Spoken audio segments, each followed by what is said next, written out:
All right, hey everyone, this is Nate and this is the Tater channel.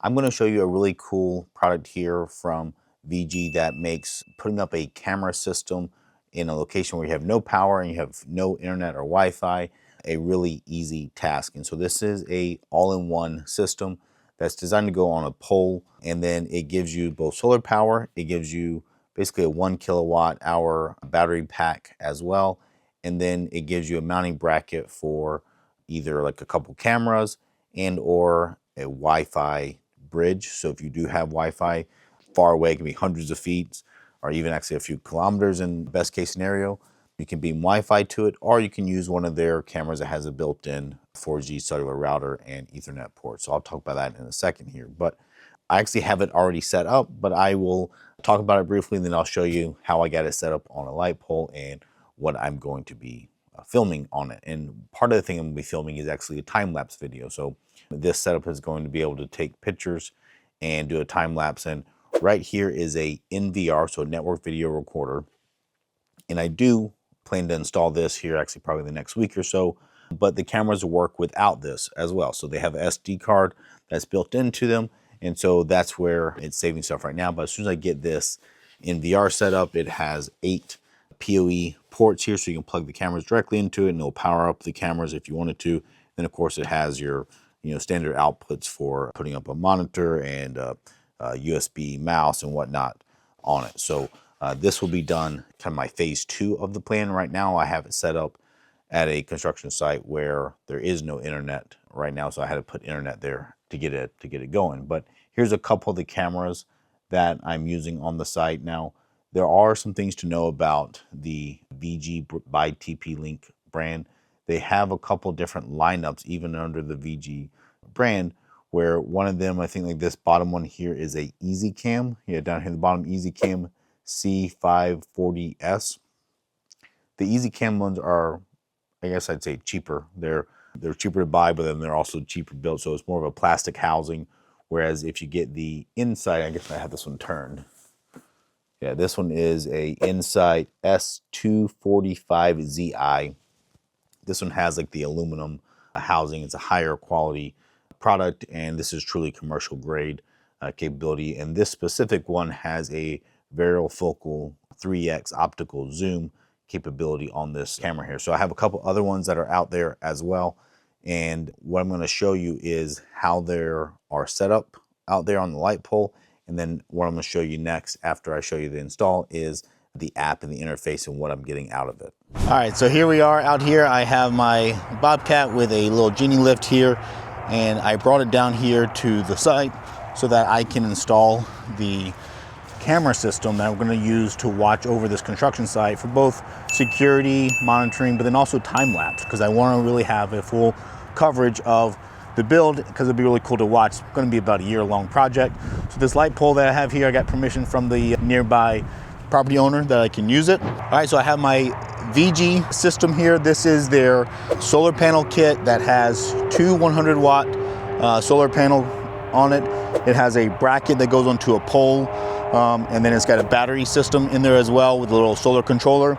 And it's designed to hook up 2 to 3 camera systems that go on this little guy. And so that's what we're gonna get set up here. I already put some of it together at my house, some of the brackets to the solar panels and this kind of stuff, so that it's a little bit more ready to go. But let's get the lift set up and try to get it installed.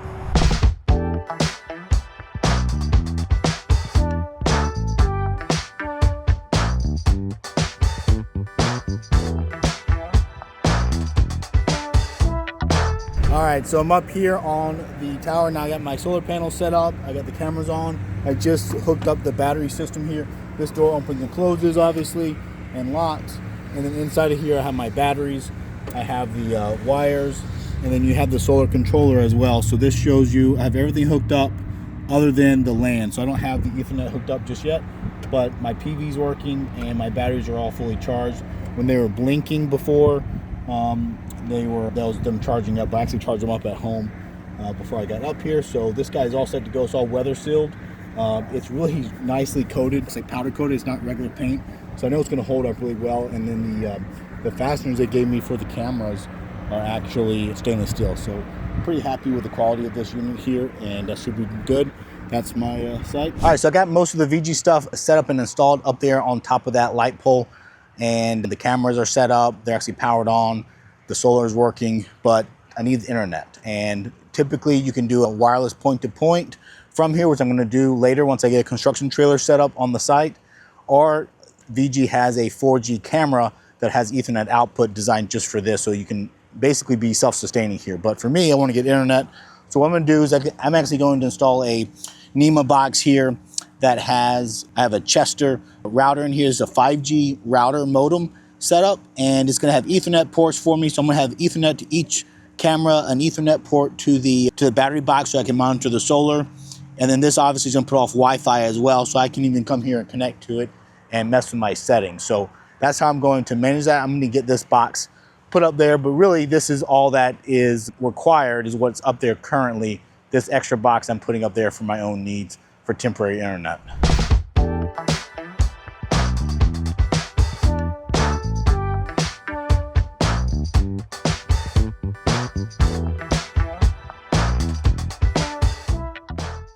All right, there we have it. We have it installed.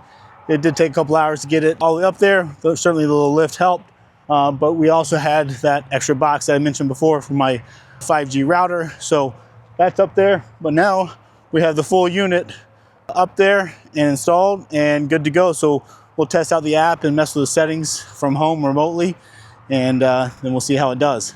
Okay, so once it's all set up, you can go into the VIGI app, and then this is where you can see stuff. Now, again, I have the MVR turned off, so of course it says it's offline. And then in fact, I even schedule the EasyCam that's out there to also turn off because I don't want it on at night. And at the beginning, I was actually wanting to charge up the battery as much as I could, so I didn't want the extra load of another camera out there. And the only odd thing that I kind of found with it is the first week that it was installed, if I go in here to this smart solar controller, you can see here that the battery power is basically, fully charged, which is what I would expect.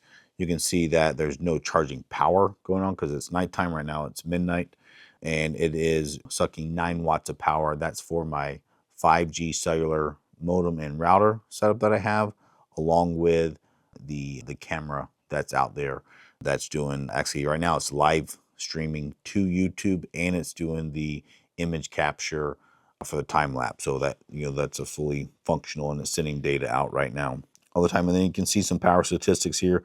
They have a cool little graph that I can look at. I just switched the day, so it had no day, so I went back to yesterday.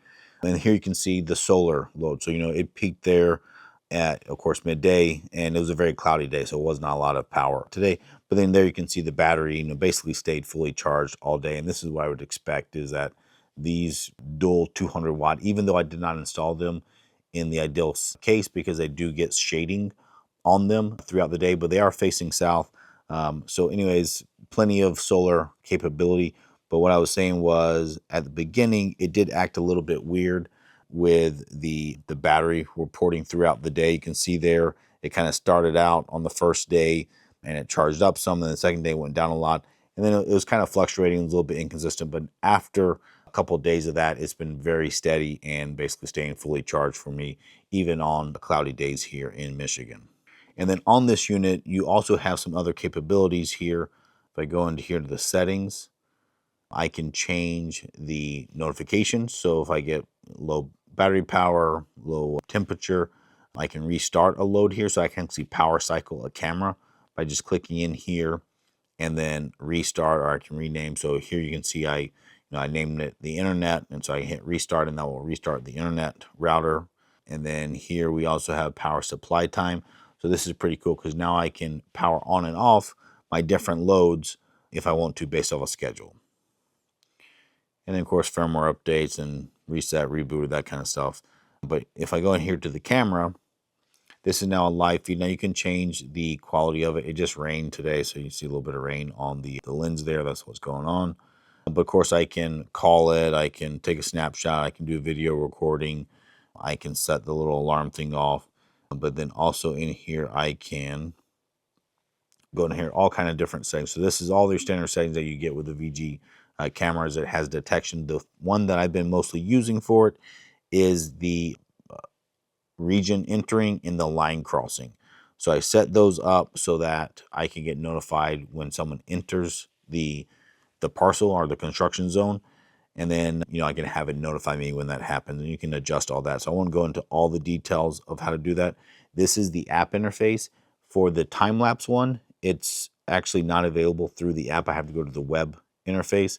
And I guess that's another point to mention. The web interface, is when you need to be on the same network and then you log in directly to the IP address of the camera.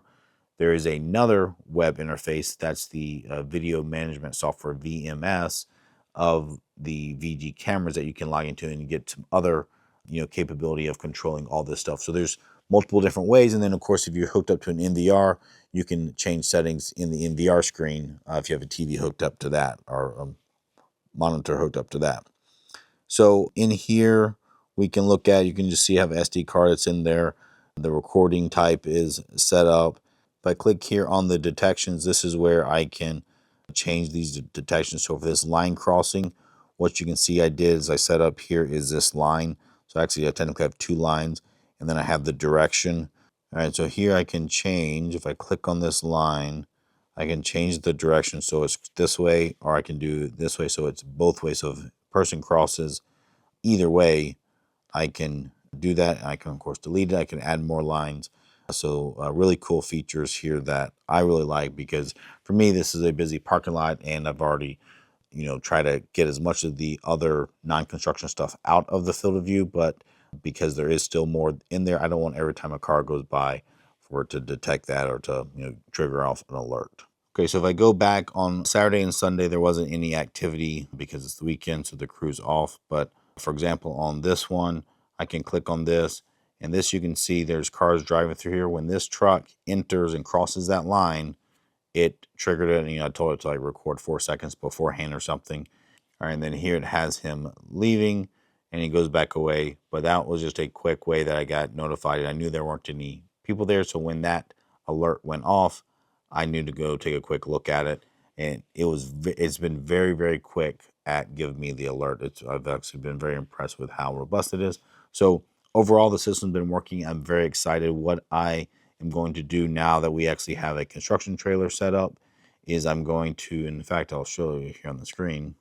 All right, then I'll actually zoom in here and show you on the screen. Over here is a construction trailer. So that trailer is where I'm going to put this NVR, and then I'm going to hook up their point-to-point bridge system and beam the Wi-Fi from the construction trailer, where we'll have a little internet router, up to the light pole, and then that will free my 5G router that I have in the light pole. We can take that down, and it doesn't need to be up there. So that is next. Then I'm also going to put some other cameras up as well to get some more angles besides just this one for the construction site. And then there's one more thing I did want to show, and that's on here. If I go in here to my user management.